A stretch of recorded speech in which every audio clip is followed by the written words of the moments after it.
264장 우리를 보시면서 같이 우리 성찬식을 같이 나누도록 하겠습니다.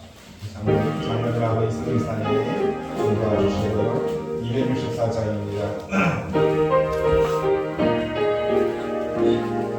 정결하게 하는 셈이 정결하게 하는 셈이 나의 앞에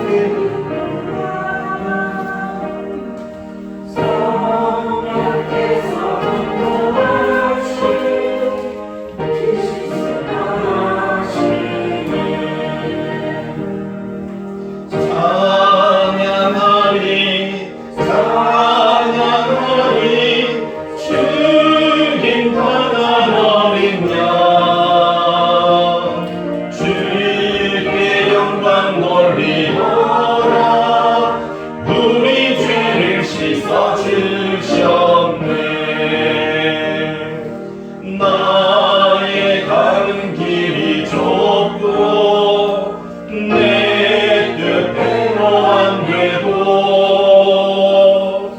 모든 욕심 다 버리고 주만 따라가겠네. 찬양하리 찬양하리 죽임당한 어린 양 주께 영광 돌리라. 우리 죄를 씻어주셨네. 나의 마음 죄가 위에 물길같이 타올라 영원토록 찬양하며 주께 영광 돌리네. 찬양하리 찬양하리 죽임당한 어린 양 주께 영광 돌리노라. 우리 죄를 씻어주셨네. 아멘. 주님께서 주님을 사랑하고 자기의 죄를 진실되게 회개하며 이웃과 평화롭게 살기를 원하는 모든 사람을 주님의 식탁으로 초대하셨습니다. 우리가 하나님 앞에 잠시 자기의 죄를 고백하도록 하겠습니다. 묵상으로 각자 자기 그 죄를 고백합니다.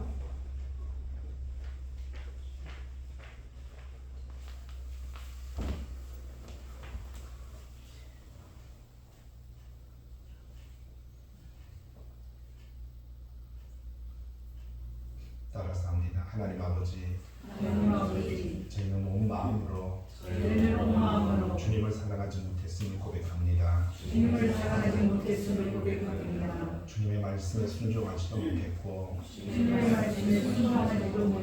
주님의 뜻대로 살지도 못했으며 이웃을 사랑하지도 못했습니다. 용서해 주옵소서. 예수님 이름으로 기도드리옵나이다. 모든 만물을 창조하신 하나님께서는 예수 그리스도를 이 땅에 보내셨습니다. 주님께서는 빛으로 말씀으로 세상에 오셨고 또 주님께서는 하나님의 말씀에 순종하심으로 자신을 낮추셨고 또 그렇게서 십자가에 죽으셨으며 부활하셨습니다. 그것으로 말미암아 우리는 구원을 받았고 하나님의 나라 하나님의 백성의 삶을 살아가게 된 것입니다. 그래서 온전히 우리는 하나님께만 영광 올려드리고 예수 그리스도만을 고백하며 살아가는 것입니다. 주님께서는 이 땅에 오셔서 또한 그리고 마지막 돌아가시기 전날 밤에 이 세상의 구원을 위해 주님 자신을 주시던 그날 밤에 허물없고 거룩하신 본인의 그 손으로 떡을 집으셨습니다. 떡을 잡으시기 바랍니다. 그리고 하늘을 향하여 축사하시고 떼어서 제자들에게 주시면서 말씀하시기를 받아 먹으라. 이는 너희를 위하여 주는 내 몸이니라. 너희가 먹을 때마다 이것을 행하여 나를 기념하라. 떡을 드시기 바랍니다.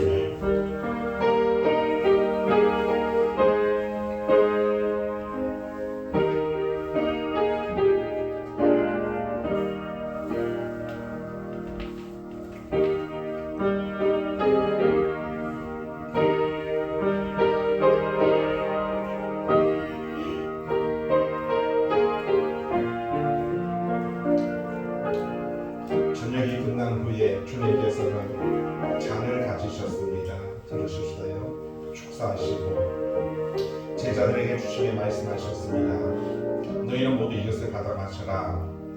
이는 너희와 많은 사람의 죄를 사하려고 흘리는 바 나의 피 곧 새 언약의 피니라. 너희가 마실 때마다 이것을 행하여 나를 기념하나 드시기 바랍니다.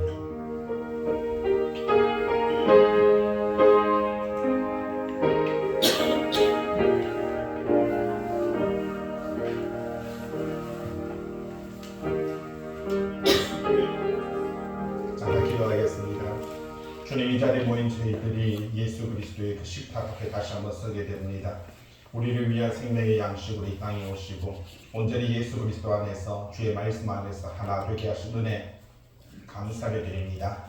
온전히 예수 그리스도를 통하여 온전히 예수 그리스도와 함께 또한 그리스도 안에서 성령의 하나 되게 하심으로 모든 존귀와 영광을 하나님 앞에 영원토록 올려드립니다. 우리의 이 순찬이 또한 이 예배가 하나님 앞에 상달되는 축복의 시간이 되게 하시고 영광과 은혜의 시간이 되게 하여 주시옵소서. 미사올 때 예수님 이름으로 기도드리옵나이다.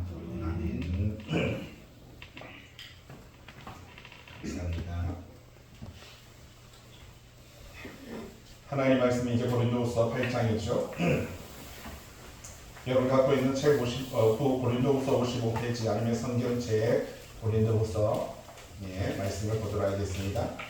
8장 1절입니다. 형제들아, 하나님께서 마게도냐 교회들에게 주신 은혜를 우리가 너희에게 알리노라 라고 이렇게 말을 합니다. 자, 우리는 보통 오늘 우리가 추수감사주일이라 이렇게 말을 합니다. 근데 우리가 보통 알고 있는 추수감사주일과 성경에서 하나님께서 우리에게 지키라고 하는 절기이라는 것은 근본적인 의미가 조금씩 다른 것을 볼 수 있습니다. 그래서 저도 가급적이면 이 추수감사주일을 10월 첫째 주일 정도가 드리는 게 제일 맞을 것 같아서 그렇게 드렸는데 10월 첫째 주일에 추수감사주일을 드리고 나니까 11월 셋째 주일 되니까 교인들이 그렇게 말하더라고요. 왜 우리 교회는 추수감사주일 안 드려요? 그러더라고요. 10월달에 했는데요. 그러니까 이게 사람이라는 게 그동안에 해오던 이게 관례가 아주 무섭습니다. 여러분, 이게 절기가 어떤 의미를 갖고 있냐? 저는 항상 절기 때마다 이 설교를 매번 합니다. 앞에 보시면은요, 이게 하나님의 뭐라고 말합니까?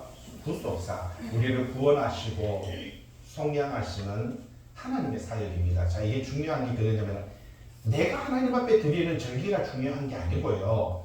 이 세 가지 절기는 하나님께서 우리를 구원하시는 그리고 우리의 죄를 속량하시는 그 사역을 기념하는 것이 바로 이게 절기의 의미입니다. 그런데 우리는 오늘은 어떤 거 드리고 있습니까? 뭐 부활절에다가 추수감사주일에다가 성탄절에다가 또 뭐 그러다가 거의 또 대순절에다가 사순절에다가 뭐 많은 절기들이 있습니다. 그러므로 통해서 우리는요, 교회는 점점 헌금 사역하고 있습니다. 그러나 내 영혼의 신앙과 내 영혼의 말씀은 사역하지 않는 것을 볼 수가 있다는 겁니다. 자, 다시 한번 말하고 싶습니다. 하나님의 뭐라고요? 구속사, 구원하시고 속량하시는 사역인데 하나님께서는요, 예수님을 이 땅에 아담을 먼저 보냈습니다. 그런데 죄로 말미암아 그가 죽게 됐으니까, 그래서 모든 사람이 죽으니까 그 사람들이 죽는 것을 안타까워하셔서 예수 그리스도를 보내셨습니다. 이게 6월절입니다. 어린 양이죠. 하나님의 어린 양이라고 이렇게 말을 합니다. 예수님께서 죽으셨습니다. 그래서 바로 그 죽음을 기념하는 것이 바로 6월절이고요. 그리고 6월절은 그날과 함께 동시에 6월절 어린 양의 고기를 먹는 순간 바로 무교절입니다. 그리고 무교절과 함께 바로 부활절이 이어지는 것이죠. 예수 그리스도의 부활을 기념합니다. 그리고 두 번째가 바로 오순절이죠. 성령 강림절이라고 이렇게 말을 합니다. 성령님께서 임재하시고 우리와 함께 하시는 것이지요. 그리고 세 번째가 바로 오늘 우리가 드리는 이 초막절, 그리고 보통 추수감사절 이렇게 말을 하는데 희한하게도 출석이라고 하는, 여러분 우리가 음력으로 8월 15일과 이스라엘 백성들이 음력으로 7월 15일이 초막절인데 그날이 같은 날인 것입니다. 동일한 날이에요. 보통 4월달 정도 되고요, 이때가. 그리고 이게 6월달 정도 되고 이게 보통 9월 말에서 10월 초가 됩니다. 그래서 가급적이면 10월 초 정도가 하나님 앞에 추수감사주일로 드리는 게 맞는데 우리는 기독교가 미국에서 이렇게 선교사들이 오면서 추수감사줄 10월 셋째 주 그때 이렇게 그것이 오늘날까지 전파되다 보니까 거기에 이렇게 젖어 있는 거예요. 그래서 우리가 그렇게 드리고 있는 건데 이 세 가지 절기가 바로 그런 의미가 있습니다. 잘 보세요. 6월절은요 가장 중요한 의미가 첫 열매라고 하는 의미입니다. 무슨 의미냐면은 예수님께서 모든 사람들의 첫째 열매가 되시는 것입니다. 그래서 두 번째는 우리가 오순절, 성령강림절, 맥추절이라고 이렇게 말을 하는데 이때는요 예수를 믿는 사람들이 첫 열매가 되는 것입니다. 그리고 세 번째는요 이 초막절이라고 장막절, 수장절이라고 이렇게 말을 하는데 이때는 하나님 앞에 섰을 때 예수 그리스도와 성도들이 또 모두가 첫 열매가 되는 거예요. 왜 첫 열매가 왜 그렇게 많습니까? 보통 이때가 보리맥자를 쓰죠. 그래서 보리 추수할 때고요. 이때는요 곡식과 과일을 추수할 때가 되는 겁니다. 계절적으로. 그래서 보리를 추수하는 것도 첫 열매고 과일을 추수하고 그리고 곡식을 추수하는 것도 그때도 첫 열매가 된다라는 의미를 갖고 있습니다. 그래서 우리는 모두가 하나님 앞에 서는 모든 사람이 다 첫 열매 곧 뭡니까? 첫사랑이 된다라는 의미를 갖고 있는 게 바로 이 절기의 의미인 것입니다. 그래서 우리는 이 의미를 알아야 되는 것이고요. 그래서 감사함으로 하나님 앞에 나오는데 나올 때마다 하나님은요 빈손 들고 나오지 말라고 했습니다. 그러면요 이 6월절에는 회개에 합당한 열매를 맺어야 되는 겁니다. 그래서 우리가 하나님 앞에 회개해야 되는 것이고요. 두 번째 맥추절에는요 그리고 오순절 성령강림절은 성령의 열매 또 사랑의 열매를 가져와야 되는 겁니다. 돈 가져오라는 게 아니에요. 자 그리고 세 번째가 초막절, 장막절, 수장절인데 이때는요 달란트의 열매라고 하는 겁니다. 하나님께서 저와 여러분들에게 이 세상의 삶을 살게 하면서 각자에게 달란트를 재능을 주셨습니다. 근데 그 달란트, 그 재능을 가지고 우리가 어떻게 살아갈 것인가 라고 하는 것을 하나님 앞에 가지고 오는 것이 바로 이 달란트의 열매다라는 사실이죠. 그래서 이게 절기의 의미입니다. 근데 우리는 이 근본적인 것을 생각하고 가르치기 위해서 하나님께서 이 절기를 만들어 놓았는데 오늘 우리는 이러한 것들이 아니라 목적이 다른 데 놓여 있는 안타까운 현실을 볼 수가 있다는 것이지요. 이렇게 하고 오늘 말씀 고린도후서 8장입니다. 계속해서 오늘은요 다른 것보다 풍성한 연보라고 그렇게 말을 하고 있습니다. 헌금에 대한 이야기가 말씀 속에서 나타나죠. 먼저 마게도냐 교회의 바로 연보라고 이렇게 말합니다. 지도를 보시면 지도를 하겠습니다. 여기 보시면 지금 여기 마게도냐라고 이렇게 되어 있습니다. 지금 여기가 아시아, 서아시아라고 말을 하는데 마게도냐 그러면요 말 그대로 여기까지 이 정도 여기 터키가 여기가 터키잖아요. 터키 있는데 여기까지 해서 이게 전체를 가리켜서 마게도냐라고 이렇게 말을 합니다. 근데 지금 고린도 후서죠. 고린도전서와 고린도 후서 눈물의 편지를 에베소에 있는 이 교회에서 이쪽으로 이제 편지를 보내는 것을 볼 수가 있는 것입니다. 근데 마게도냐 교회, 그리고 빌립보 교회, 우리는 잘 알지 데살로니가 교회, 그리고 버가모, 사데, 두아디라, 빌라델비아, 스무나 교회, 드로아 쪽의 교회, 라오디게아 교회, 이고니온 이쪽에도 있고요. 안디옥 교회, 이런 교회들이 있었는데 그 가운데서 고린도 교회에 대한 권면을 하고 있는 이런 모습을 볼 수가 있습니다. 자, 고린도후서 8장을 보시면 제목이 있죠. 자, 제목이 뭡니까? 풍성한 연보인데 갈로 쳐놨습니다. 마게도냐 교회의 연보에 뭐고? 지금 사도 바울이 에베소 교회에서 고린도 교회에게 편지를 쓰면서 마게도냐, 지금 방금 좋은데 빌립보, 데살로니가, 베레아, 그리고 버가모, 두아디라, 그리고 드로아, 사데, 빌라델비아 이런 교회들의 모범적인 사례를 들어서 고린도 교회에게 권면하고 있는 것이 바로 오늘 8장의 내용인 것입니다. 형제들아, 하나님께서 마게도냐 교회들에게 주신 은혜를 우리가 너희에게 알리노라 이렇게 말하죠. 자, 지금 보세요. 바울이 지금 고린도 교회에게 이야기하고 있는 것은 하나님께서 이 마게도냐 지역에 있는 교회들에게 주신 그 은혜를 여러분들에게 이야기하고 싶습니다. 이게 바로 오늘 말씀의 첫 시작인 것을 볼 수가 있다는 것입니다. 사도 바울이 2차 전도 여행을 하면서 방금 이렇게 마게도냐, 데살로니가, 빌립보, 베레아 이런 교회들을 설립했던 것을 볼 수가 있는 것이지요. 안타까운 게 뭔지 아십니까? 제가 왜 자꾸 지도에 대한 이야기를 하냐면 벌써 많이 이야기 들었지만 우리가 빌립보서라는 걸 읽으면서 말입니다. 빌립보가 여기 예루살렘 근처에 갈릴리 쪽에 있다고 생각을 하는 게 이게 문제입니다. 자, 빌립보는요 예루살렘 쪽에 있는 게 아닙니다. 데살로니가 여기 있는데 데살로니가 전서를 읽으면서 데살로니가가 예루살렘 근처에 있다라고 착각하는 게 이게 문제다라는 겁니다. 예? 이게 성경을 볼 때 그 현상을 정확하게 보지 못하고 읽게 되는 겁니다. 그래서 제가 자꾸만 지금 지도를 이야기하는 이유가 그겁니다. 왜? 지금 마게도냐 쪽에 있는 이 교회들은 첫 번째 로마, 여러분 지금 땅덩어리 보이죠? 노란 거 다 로마의 땅이라고 보시면 됩니다. 지중해, 저번에도 지중해, 지구의 중심바다 이렇게 말을 하자고요. 지구의 중심바다, 지중해. 여기도 로마의 바다라고 이렇게 말을 합니다. 로마는요 배를 타고 아프리카 쪽으로 배를 타고요 다니면서 아가야로 또 터키 쪽으로 이쪽으로 공격을 하면서 그들의 땅을 흡수를 하고 있었던 그런 권력을 쥐고 있었던 것을 볼 수가 있습니다. 그들은 모든 질서를 잡고 있었고요. 모든 나라를 정복했다라는 것이지요. 이런 상황 속에 있었던 교회입니다. 자, 첫째는요. 로마의 정치적인 박해. 두 번째는요. 유대인들의 종교적인 박해. 이 두 가지를 받고 있는 현실 속에 있었던 교회가 바로 빌립보 교회, 데살로니가 교회, 고린도 교회, 에베소 교회 이런 교회였다라는 겁니다. 이게 중심입니다.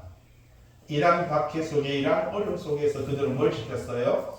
신앙을 지켰다라는 거예요. 이 이야기가 먼저 반복이 돼야 되는데 우리는 너무 오늘날 21세기에 태어나면서 교회가 있었던 거예요. 태어나면서 대구 제일교회가 있었고 태어나면서 우리는 순복음교회가 있었고 태어나면서 동신교회가 있었고 태어나면서 반야울교회가 있었고 태어나면서 경상중앙교회가 있었다라는 거예요. 우리는 이 문화 속에서 살다 보니까 이 교회가 성장하는 과정을 우리는 보지 못하고 생각하지 못하고 신앙생활할 때가 많다라는 것이지요. 오늘 성경이 우리에게 말하고자 하는 것은 그 시대적인 배경을 먼저 말하고 우리가 그로 통해서 어떤 신앙과 어떤 믿음으로 존재하고 살아가게 되는가라고 하는 것. 그러면서 오늘날 21세기에 내 신앙과 내 믿음과 그것을 결부시키는 것을 볼 수가 있다는 것입니다. 자, 지금 1번에 한번 보세요. 거기 보시면 중간에 거듭된 중간에 내려오셔도 데살로니가서 1장 7절 관주 밑에 거듭된 로마 제국 내의 내전, 전쟁으로 인하여서 지금 이쪽 쪽으로 여기는요 지금 로마의 계속적인 전쟁으로 말미암아 기근으로 이 지역은요 경제적인 큰 곤란을 겪고 있었다는 겁니다. 자, 로마가 계속해서 전쟁을 일으키니까 결국은요 이 로마가 통치하는 나라들, 그 지배하는 나라들은요 경제적으로 힘들었습니다. 그런 마게도냐 지역의 교회들이 이래 가난할 수밖에 없었다라는 것입니다. 내적으로는 유대인들이 와서 핍박하고 내적으로는 유대인들이 와서 박해를 하고 종교적으로 너희가 할례 받았냐? 라고 묻고 너희가 아브라함의 후손이 아니잖아 라고 이렇게 말하는 거예요. 예? 그러면서 너희가 하나님 앞에서 율법이 없잖아. 이 세 가지를 듭니다. 유대인들은 꼭 이방인들에게 와서 말을 해요. 뭐라고 이야기합니까? 너희가 율법 있어 없어? 없지. 우리는 율법 있어. 너희가 할례 받았어 안 받았어? 안 받았지. 이게 이방인이야. 너희가 아브라함의 후손이 아니야? 아니지. 그러니까 우리는 아브라함의 후손이야. 라고 이 세 가지를 가지고 꼭 이방인들을 공격하는 거예요. 그러니까 바울이 열받았어요. 로마서에 보면 바울이 유대인들에 향해서 공격합니다. 로마서에 뭐라고 공격합니까? 나쁘면 괜찮아. 얘가 오니까 여러분들 눈빛이 다 바뀝니다. 되게 부드러워져요. 이건 얘가 오기 전까지는 눈빛이 상당히 이렇게 얘가 삭제할까지는 예, 예, 입꼬리가 싹 올라갑니다. 그래서 괜찮아요. 그 정도면 역할이 큽니다. 예. 자, 그래서 예. 뭔 이야기였죠? 예?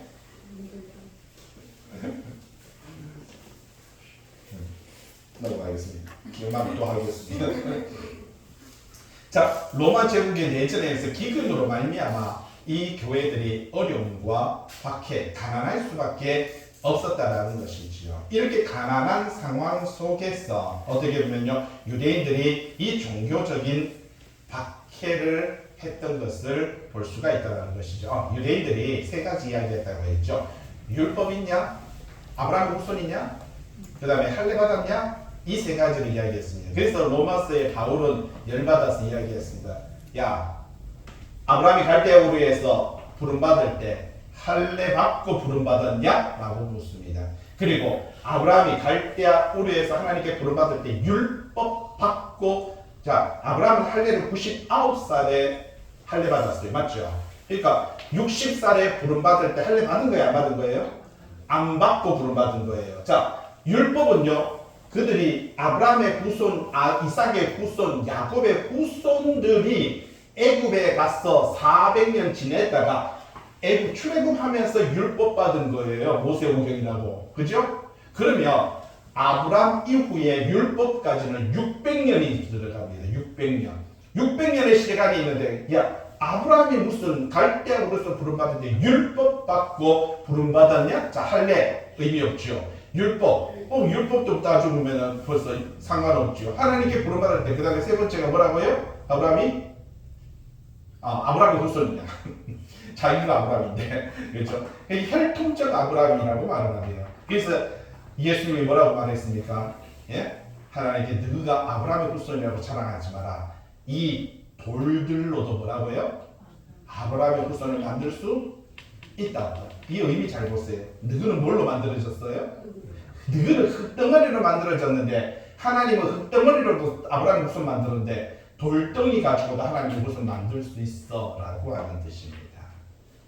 이 세 가지를 가지고 그들은요, 우월하다, 우리의 신앙과 믿음이 좋다라고 생각하고 착각을 하고 있으니까 사도 바울이 열받아가지고 로마서에서 그렇게 유대인들을 향해서 공격하는 내용들이 나타나는 것을 볼 수가 있다는 것이지요. 오늘 우리도 마찬가지입니다. 어느 순간인가 우리는 착각하는 것이 있습니다. 내가 신앙생활을 30년 했고, 내가 신앙생활, 우리는 모태신앙이고, 우리 집안은 아버지부터 할아버지부터 했고 3대 신앙생활했고, 이게 무슨 기준이 되어 있습니다, 여러분. 예? 이게 왜 기준이 되어 있습니까? 그래서 상대를 결혼할 때, 자녀들이 결혼할 때 상대의 가정들을 살핍니다. 어떤 신앙을 갖고 있는데, 아이고, 자기도 언제부터 그렇게 예수 잘 믿었다고. 과거에는요, 우리 한국 교회가, 여러분 교회가 시작되고 출발하기 전에는 다 시골에서 처음 신앙생활하고 처음 믿음 생활할 때는요, 겨우겨우 믿었잖아요. 한 집에서 한 사람 믿기도 바빴잖아요.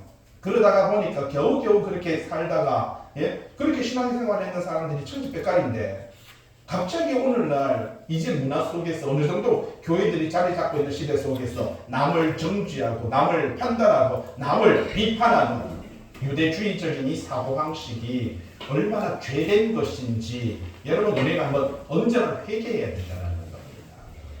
항상 우리는요, 그 누구도 판단해서는 아니 되는 것입니다. 여러분 그 누구도 정죄해서는 아니 됩니다. 아마 여러분 밴드에 또 카톡에 제가 이렇게 최영덕 간사님의 어떤 그 영상을 보내드렸습니다. 좀 많이 울었습니다. 예. 근데 그 최영덕 간사님이 그냥 일반 평신도임에도 불구하고 그가 낮의 해처럼 밤의 달처럼 그렇게 살 수 없을까? 그렇게 지은 찬양. 언제나 삶을 살다가 돌아봤을 때 내 등 뒤에서 나를 도우시는 주님, 나의 등 뒤에서 나를 도우시는 주님, 그렇게 가사를 적게 되고요. 예? 자기 딸이 16살에 뇌종양으로 죽는 모습을 보면서, 그죠? 예? 그러니까 우리가 천국이 없다면 이 세상에 사는 것이 무슨 소망이겠느냐? 우리가 남남으로, 거기 가사에 우리가 남남으로 다시 천국에서 만날 때까지 이 땅에서는 잠시 혈연관계, 육적인 혈연관계로 왔지만 이제 헤어져서 천국에 가서 우리가 한 영혼과 영혼으로 만날 때 그때까지 우리 각자의 삶을, 믿음의 삶을 잘 살아가자 라고 하는 그런 가사들, 그죠? 그런 찬양들을 하나하나 곡 적으면서 참 은혜스러웠습니다. 오늘 우리는요, 뭔가에 사로잡혀서 잘못된 신앙, 잘못된 찬양을 드릴 때가 있습니다. 사운드가 있어야 되고요, 뭔가 조명이 있어야 되고, 뭔가가 거창해야 되고요, 이렇게 합니다. 여러분, 예수님이 어디에 오셨는지 우리는 먼저 봐야 되는 겁니다. 예수님이 어디 오셨어요? 말구유에 오셨던 것을 볼 수가 있습니다. 이 땅에 오시는 만왕의 왕이시고 만주의 주님이신 주님께서요, 이왕이면 이 땅에 오실 때 여러분 혈통적으로 왕의 혈통을 타고날 수 있었습니다. 여러분 최소한 있는 사람 정말 괜찮은 부잣집에 양아들로 그냥 아들로 태어날 수도 있었습니다. 그런데 하나님께서 예수 그리스도 이 땅에 보내실 때 그 요셉이라는 사람, 이 마리아라고 하는 사람이 있었는데 그 사람들은 얼마나 가난했는지 예수님을 하나님 앞에 성전에 드릴 때 비둘기 2마리 드립니다. 이건 제일 가난한 사람들이 비둘기를 드리는 거예요. 예? 하나님 앞에 드릴 헌금조차도 없어서 날아다니는 비둘기를 잡아서 하나님 앞에 드려야 되는 이런 가난한 중에서도 가난했고요. 그는 말하자면 뭐라고 하셨습니까? 여우도 굴이 있고, 그죠? 그런데 나는 뭐라고요? 머리 둘 곳조차 없다라고 이렇게 정말 그렇게 가난하게 사셨던 분이 누굽니까? 예수 그리스도인 것을 볼 수가 있다는 것입니다. 오늘 주님께서는요, 이러한 상황 속에서 이제 성도들이 어떻게 살아야 되느냐라고 하는 것에 대한 이야기를 들려주고 있는 것을 볼 수가 있는 것이지요. 지금 마게도냐, 이 고린도 교회, 또 이 당시의 교회들은요, 너무나도 박해를 받았기 때문에 경제적으로 참 어렵고 힘들었습니다. 그런데 그 와중에서도 그들은요, 하나님의 은혜에 감사하여 하나님 앞에 드리는 헌금이 컸다라는 사실이죠. 2절 한번 볼까요? 8장 2절에 환난의 많은 시련 가운데서 그들은 보세요. 환난의 많은 시련 가운데서 넘치는 기쁨과 극심한 가난이,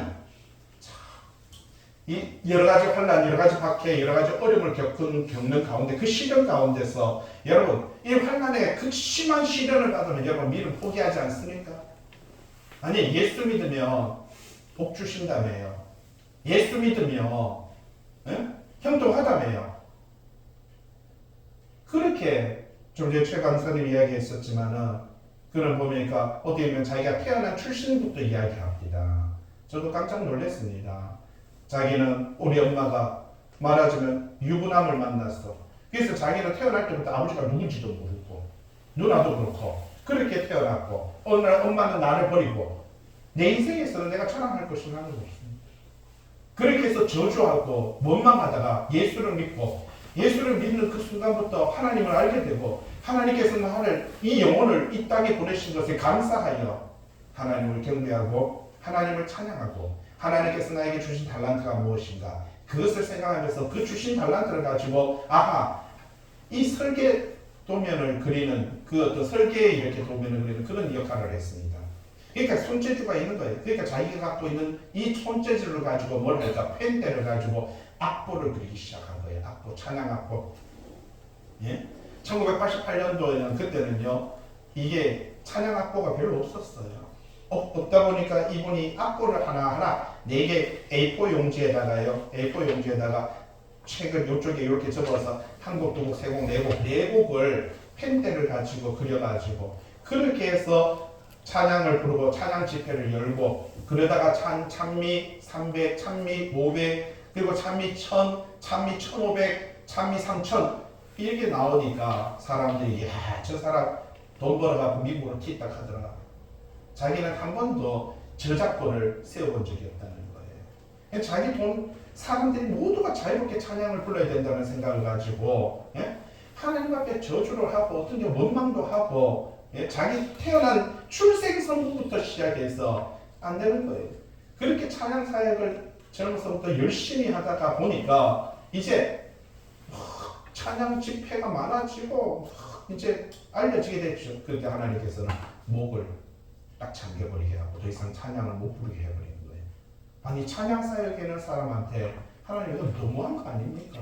왜 저한테 말을 못하게 하십니까? 그래서 말을 못하는 과정 속에서도 그는요 악보를 적으면서 그렇게 찬양을 드리는 사역을 했던 그 모습 아마 영상을 보시면 하나하나 그 모든 내용들이 나타날 겁니다. 보다가 저도요 울다가 그렇게 봤던 내용입니다. 한번 시간 나시면 볼 수 있으면 좋을 것 같아요. 자 2절 보세요. 환난의 많은 시련 가운데서 여러분 우리는 환난을 당하고 시련을 받으면 원망하기를 합니다. 그런데 이 마게도냐 교회 조금 전에 말했듯이 여기 빌립보, 데살로니가, 베레아 그리고 버가모, 두아디라, 사데, 드로아 이쪽에 있는 교회들은요 이 환난의 시련 가운데서 그들은요 넘치는 기쁨으로 살았다는 것이죠. 극심한 가난이 잘 보세요. 풍성한 연보를 넘치도록 하게 했다. 가능한 겁니까 여러분? 여러분 우리 당장 먹고 살아야 되는 게 문제 아닙니까?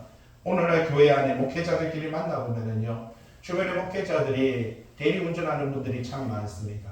아니면 여러 가지 학원에 운전하는 분들도 참 많습니다. 지금은요 사명을 가지고 목회를 하는 게 목적이 아니라 이제는 먹고 사는 문제가 더 큰 목적이다라고 이렇게 말을 하고 그렇게 서로 대화를 나누고 있는 현실이 참 안타깝습니다. 그런데 이 그들의 넘치는 기쁨과 극심한 가난이 풍성한 연보를 넘치도록 했다라고 그렇게 말을 합니다. 3절 뒤로 넘겨서 내가 증언하노니 그들이 힘대로 할 뿐 아니라 힘에 지나도록 자원했다. 그렇게 말을 하고 있는 것을 볼 수가 있다는 것이지요.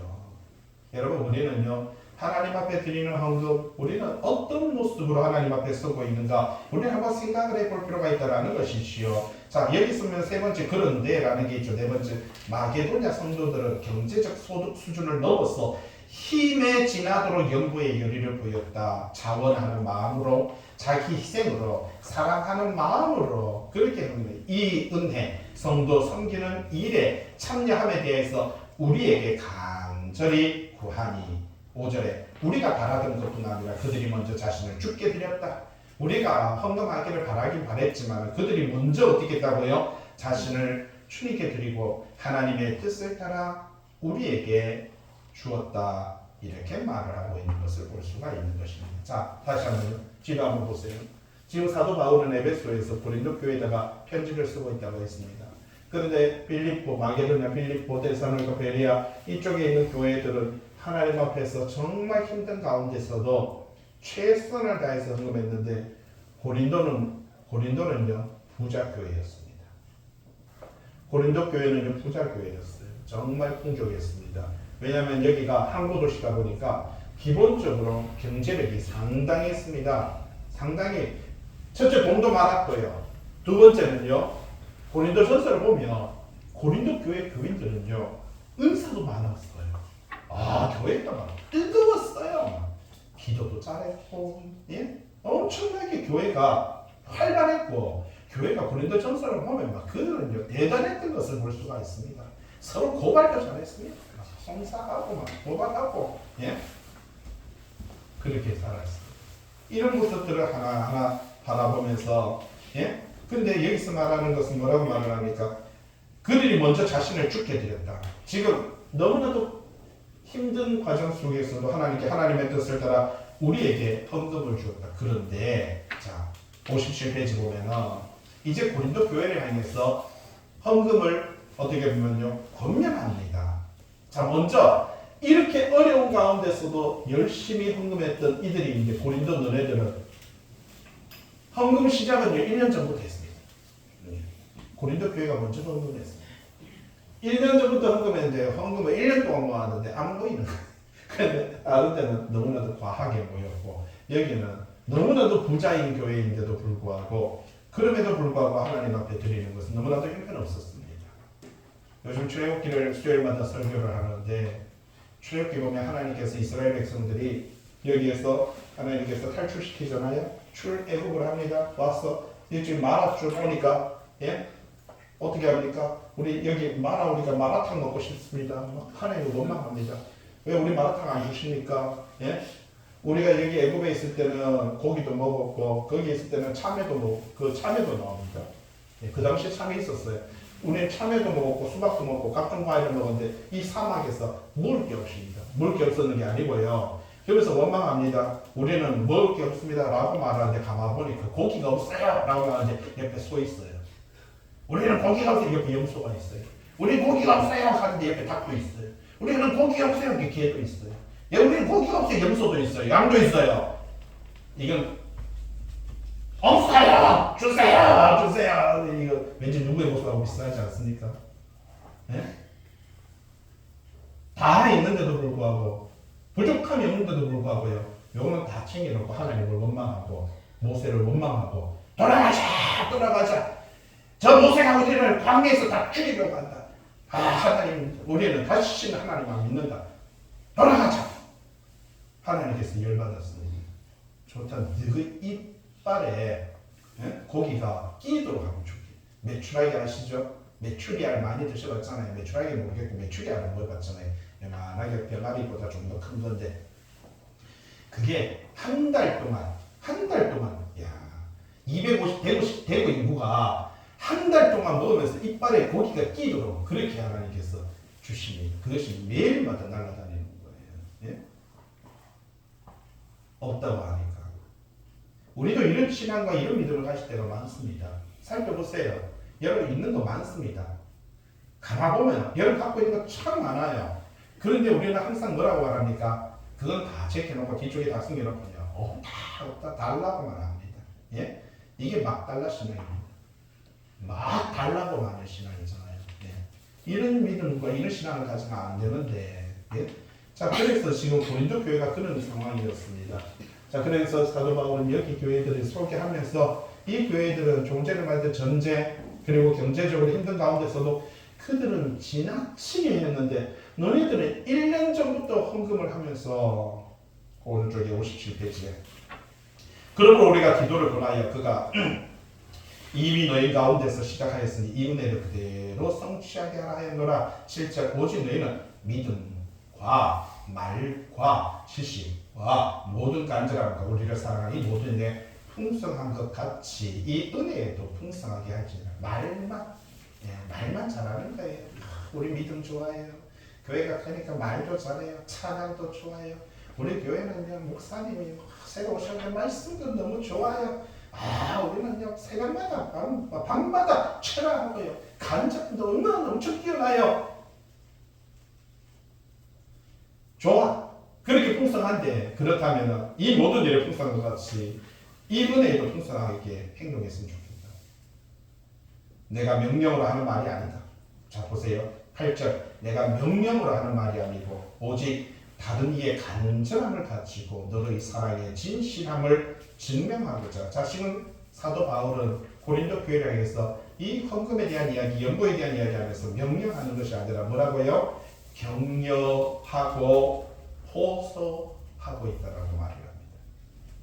맨 밑에 한번 보세요. 우리 아는 분인데 울산에 사는 안 집사님이라고 하는 분이 있습니다. 예. 이름 밝히면 안 됩니다. 안 집사님.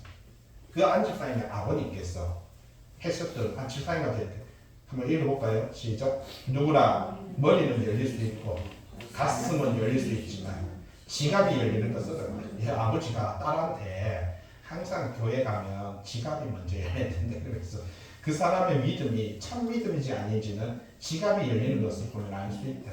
내가 먹고 사는 것에 예? 자, 여러분 먹고 사는 것을 얼마나 지갑 잘 열립니까? 친구들과의 술자리에 지갑이 열리느냐, 하나님의 나라를 위해 지갑이 열리느냐, 그것이 그 사람의 믿음의 척도와도 같은 것이다. 이 아버지가 딸한테 이렇게 말한 거예요. 저는 몇 년 전에 이렇게 만나서 이야기 나눈 거 보니까 이야기하길래 너무 재밌었어. 그걸 제가 이렇게 기록을 해놨던 겁니다. 여러분 우리는 우리 마음이 어디에 열리는가 하는 것을 보면 압니다. 친구를 좋아하는 사람은요 친구와의 관계 속에서 지갑이 열립니다. 고향이 좋은 사람은 그 고향 동창회 가면은요 지갑이 열리죠. 예? 근데 우리는 삶을 살아가는 과정 속에 교회를 보면은요 참 인색합니다. 부모를 향해서도 정말 인색하죠. 예? 그죠? 근데 너한테 모르는 사람한테는요 정말 풍요롭습니다. 지갑이 아주 크게 열리는 것을 볼 수가 있는 것이지요. 58페이지입니다. 9절 우리 주 예수 그리스도의 은혜를 너희가 알거니와 부요하시니. 야 보세요. 하나님은요 가난하고 째째하신 분이 아니라 그분은 우주 만물의 주인이십니다. 그분은 뭐라고 말합니까? 부요하십니다. 너희를 위해서. 그분이 부요하셨는데도 너희를 위해서 뭐라고요? 가난하게 되셨어요. 왜? 가난한 자의 그 마음, 그 상태를 이해하고 알기 위해서요. 그래서 그분은요 태어나실 때 정말 진실이도 가난했던 요셉, 진실이도 가난했던 마리아의 집에, 예? 어떻게 보면 하나님 앞에 드릴 헌금조차도 없는, 자식이 태어났다고 해서 자식을 위해서 드리는 헌금조차도 없는 그 집에, 가난한 집에 태어나신 것은 그의 가난함으로 말미암아, 자, 잘 중요한 겁니다. 너희를 뭐라고요? 부유하게 하게 하십니다. 예? 예수님께서 인간의 몸을 입고 성육신 하신 것은요 빌립보서 2장 6절에 있습니다. 그는 근본 하나님의 본체십니다. 하나님과 동등됨을 취할 것으로 여기지 아니하여 스스로가 그걸 거절하신 거죠. 자기를 비웠습니다. 종의 형체를 가지셨습니다. 사람들과 같이 되셨습니다. 사람의 모형으로 나타나셨어요. 자기를 낮추는데 어디까지? 죽기까지. 그렇게 복종하시고 그렇게 십자가를 지셨다 그렇게 말을 하죠. 밑에 동그라미 1번에 마태복음 8장 20절을 보면은 예수님께서 아까도 말했지만 여우도 뭐가 있고요? 굴이 있고 공중의 새도 뭐가 있어요? 거처가 있는데 인자는 뭐가 없다고요? 예, 여러분 머리 둘 곳이 없다. 베개 하나 벨 곳이 없다. 항상 예수님 공생의 동안에 거적대기 하나 걸치고요. 그리고 사막에서 그냥 나무고 돌이고 기대어서 그렇게 주무시고 그리고 다음날 눈 뜨면 복음 전하시고 밤새도록 제자들과 함께 말씀을 하나님의 나라에 대해서 증거하셨던 그 사역을 발견할 수가 있다라는 사실이지요. 왜 그렇게 하셨습니까? 이렇게 가난한 것은요 너희를 뭐 한다고요? 부유하게 하게 하십니다. 그렇게 말을 하고 있는 것을 볼 수가 있다라는 것이지요. 사도 바울은 지금 이 마게도냐 교인들이 어떻게 헌신했는지를 이야기하면서 그 고린도 교인들에게 자발적인 결단, 믿음의 열매를 맺어야 된다는 것을 이야기합니다. 10절 이 일에 관하여 나의 뜻을 알리노니 이 일은 너희에게 유익하다. 너희가 1년 전에 행하기를 먼저 시작했다. 보세요. 너희가 1년 전부터 헌금해야 된다고, 예? 작정 헌금은 1년 전부터 말해놓고는, 예? 먼저 시작했는데 원하기도 하나님 앞에 이렇게 소망하면서 드리기로 했는데 11절 이제는 하던 일을 성취해라. 예, 너희가 하고자 했던 1년 전부터 작정했지 않느냐. 이제 그거 성취할 때도 됐지. 마음에 원하는 거 너희가 먼저 하나님 앞에 드리기를 원하지 않았느냐. 완성할 때가 됐다 이제. 예, 있는 대로 해라. 이거 중요한 게 그겁니다. 11절에 있는 대로 해라. 목표 지향적으로 살았던 것 같아요. 최소 우리는 우리 교회 수준이 되면은 뭐 말하자면 1억은 해야 됩니다. 1,000만 원을 해야 됩니다. 뭐 10억은 해야 됩니다. 그 소리 하지 말고 그냥 있는 대로 해라 좀. 이렇게 말을 하고 있습니다. 59페이지 12절 할 마음만 그저 있으면 있는 대로 받으실 터이고 없는 것은 받지 아니하시리라. 여러분 연보 하나님 앞에 헌금은요 그렇습니다. 있는 대로 자원하는 마음으로 섬기는 마음으로 하는 것입니다. 사랑하는 마음으로 희생하는 마음으로 하는 것이에요. 그런데 우리는요 쉬워요 쉽지 않아요? 쉽지 않습니다. 예. 돈이 많아지면 많아질수록 더 어렵습니다. 차라리 용돈 받을 때는요 11조 1,000원 드리기 쉬웠습니다. 10만 원 받으면은요 야 대박이다 그러고 만원 조금은 손 떨렸지만은 하기는 괜찮았습니다. 직장 생활해가지고 300만 원 아니면 500만 원 받고 나면요 갑자기 50만 원을 11조 하려면요 내가 500만 원 월급 받는 거는 되게 좋은데 야 이렇게도 되는구나 깜짝 놀랐는데 50만 원 11조는요 갑자기 그때부터 교회가 나가기 싫어지는 거예요. 문제가 생기기 시작합니다. 예, 점점 왜 자꾸 목사님은 설교할 때마다 요즘 들어가지고 자꾸 돈에 대해서 자꾸 돈의적인 예민해 이래 됩니다. 예? 성경에 있는 대로 순서대로 갑니다 여러분. 제가 오늘 이 설교할 거라고 이제 작정하고 이제 가는 것도 아니고 순서대로 설교하고 있습니다. 예. 자, 그래서 여기 말합니다. 지금 13절 다른 사람들은 평안하게 하고 너희는 공부하게 하는 것이 아니고 균등하게 하라. 자, 사도 바울이 지금 고린도 교회를 향해서 하고자 하는 것은 뭐라고 말합니까? 너희는 공부하고 예루살렘은 풍족하고, 그죠? 이게 아니다 라고 말하죠. 왜요? 너희들도 공고했을 때 예루살렘에서 유대인들이 너희들 주변에서 회당을 짓고 그리고 너희들에게 복음을 전했지 않느냐. 너희도 따지고 보면은 영적으로 가난했는데 영적으로 풍족하지 않느냐. 그러니까 너희가 육적으로 풍족하니까 육적으로 가난한. 왜냐하면 지금 여기가 뭡니까? 흉년이 들었어요. 흉년. 성경에 보면은 여기는 꼭 100년에 한 번씩 흉년이 들었어요. 아브라함 때 흉년 들었죠. 이삭 때도 흉년 들었죠. 야곱 때도 흉년 들었죠. 예. 여기는 100년에 한 번씩 흉년 드는 게 기본입니다. 그러다 보니까 지금 그때도 이 성경이 기록되는 그 시대도 여기가 흉년이 들었어요. 그래서 정말 교회는 많았던 거예요. 교회는 예루살렘 교회가 어마어마하게 모였는데 흉년이 드니까 헌금이 안 나오는 거예요. 너무나도 가난했습니다. 그래서 사도 바울은 지금 그나마 이쪽에 있는 교인들에게 우리가 영적으로 어쨌거나 우리가 유대인들에게 덕보지 않았느냐. 유대인들을 통해서 덕본 거는 별로 없는 것 같은데 바울은 그렇게 말했습니다. 뭐라고 말했냐? 나도 자기 자신은 뭐예요? 나도 유대인이거든. 그러니까 너희들 유대인들한테 너희 덕받잖아. 나도 유대인이야. 그러면서 말을 합니다. 우리가 저들이 가난할 때 그들에게 육적으로 도와야 되지 않겠느냐. 이 일을 말을 하고 있는 것을 볼 수가 있는 것이지요. 14절 너희의 넉넉한 것으로 그들의 부족한 것을 보충함은 후에 또 돌다 보면 그들의 넉넉한 것이 너희의 부족한 것을 보충하지 않겠느냐. 그래서 서로 균등하게 되지 않을까? 15절 기록된 것이 많이 거둔 자도 남지 아니하였고 적게 거둔 자도 모자라지 아니하였다. 이스라엘 백성들이 출애굽하면서 고기 없다고 소리쳤죠. 그 다음에 두 번째는 뭡니까? 먹을 게 없다고 소리쳤습니다. 예? 첫째는 복이 없다고 소리치고 먹을 게 없다고 소리치니까 원망하고 하나님을 대적하니까 하나님께서 그들에게 뭘 줬습니까? 만나를 허락하셨죠. 아침에 텐트 밖에 나가니까 전부 다 거기서 하얀 눈같이 내린 것이 있는데 그들은 한 오멜씩, 그죠? 2리터 PT병 하나 정도의 양을 거두었습니다. 그런데 그들이 거두고 나면 희한하게 가지고 왔으면 많이 막 욕심을 내갖고 많이 거둬서 집에 들어와보면요 2리터. 내가 조금 늦게 가서 조금 적게 거뒀어요. 근데 집에 오면 2리터. 이게 그겁니다. 하나님은 내가 아무리 수고해도 2리터고요. 내가 조금 게을러도 하나님께서는 먹고 살게 해주셨다라는 것이 여기서 많이 거둔 것도 남지 않았고 적게 거둔 자도 모자라지 않았다라고 하는 것이지요. 밑에 보시면 15절의 세 번째, 네 번째 줄에 성경시에 가난한 자들은 부자들의 밭에서 떨어지는 낫알을 주어서 먹고 살았다라는 것입니다. 그래서 땅에 떨어지는 것은 성경대로 하면 하나님의 것이었기 때문에 하나님께서는요 땅에 떨어지는 곡식들을 가난한 자들, 고아와 과부들을 먹여 살리려고 그것은 하나님의 것이다 라고 그렇게 생각했습니다. 룻기에 보면 룻이 보아스의 땅에서 밭에서 이삭을 줍는 사건을 볼 수가 있고요. 성경에 보니까 보아스는 가난한 자들을 위해서 곡식 베는 자들에게 일부러 곡식을 떨어뜨려라 라고 그렇게 말하면서 그 사람이 선한 성품인 것을 보여줍니다.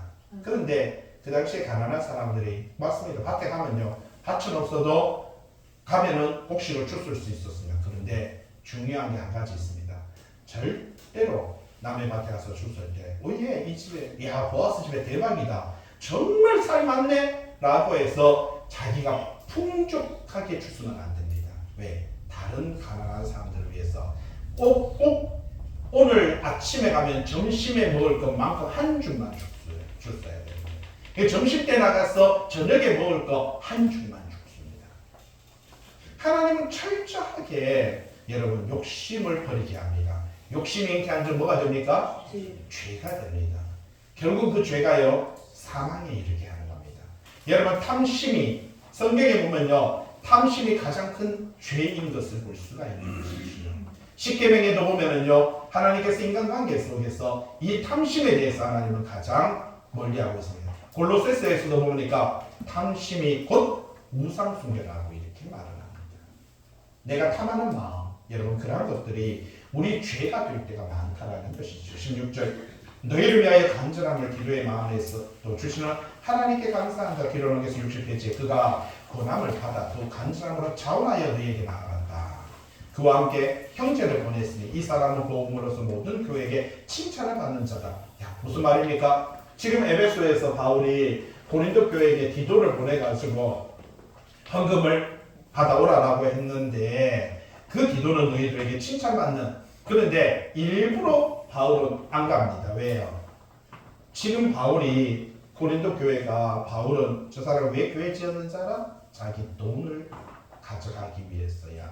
좀 전에 최경덕 간사님도 그렇게 막 나타나지 않으니까 찬미 1000, 찬미 1500, 찬미 3000 막 나오니까 사람들이요, 예? 막 200만 부가 팔리고 이러니까 막 전국에 난리였던 거예요. 그 당시. 지금은 찬미 다른 책들이 많지만 그 당시에는 그거밖에 없었습니다. 그러니까 이 사람이 갑자기 목이 다쳐서 말 못하고 안 나타나니까 찬미 팔아가지고 돈 가지고 미국으로 튀딱 하는 거야. 한 번도 자기는 그걸 가지고 지금도요. 성교비가 들어오면 제로 다 성교비로 또 보내버린대요. 지금도. 참 대단하네. 지금 여기 목사님들 중에 한 분이 거기에 찬미팀에 드럼을 하시는, 그때 옛날부터 지금도까지 드럼 하시는 그 목사님도 계셔가지고 그런 이야기를 좀 자세하게 듣게 되었습니다. 자, 여기서 말합니다. 간절함으로 자원해서 너희에게 보는데 뭐라고요? 나는 안 간다. 너희들이 칭찬하는 사람 둘이를 같이 더 보낸다라고 이렇게 말을 하고 있는 것을 볼 수가 있습니다. 21절에 우리가 주 앞에서 뿐더러 사람 앞에서도 선한 일에 조심한다. 자, 사도 바울이 저 사람이 교회를 지은 것은 다 돈 때문이야. 그 돈 헌금 가지고 가서 지가 잘 먹고 잘 살려고 그래. 그러니까 여기서 뭐라고 말합니까?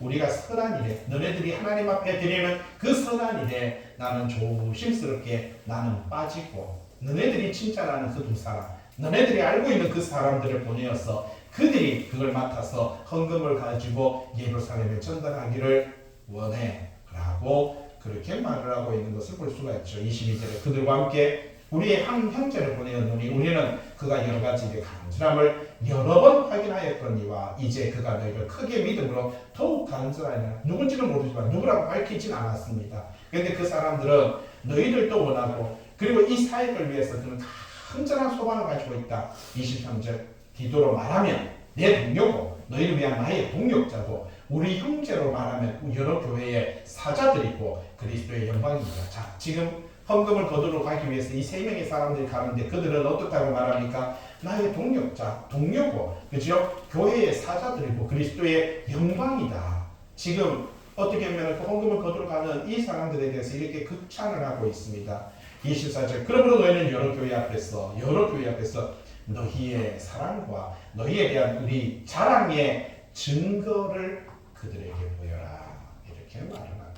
여러분 우리는 하나님 앞에서 드리는 것, 내 마음을 다하고 정성을 다하고 뜻을 다해 드리는 것들 중에는요 연보도 있다라는 사실이죠. 그 사실을 사도 바울은 이렇게 아주 겸손하게 말씀을 나누고 있는 것을 볼 수가 있습니다. 하나님의 백성으로 믿음의 사랑을 나누며 삶을 살아가는 성도 되시길 주님의 이름으로 부탁을 드립니다.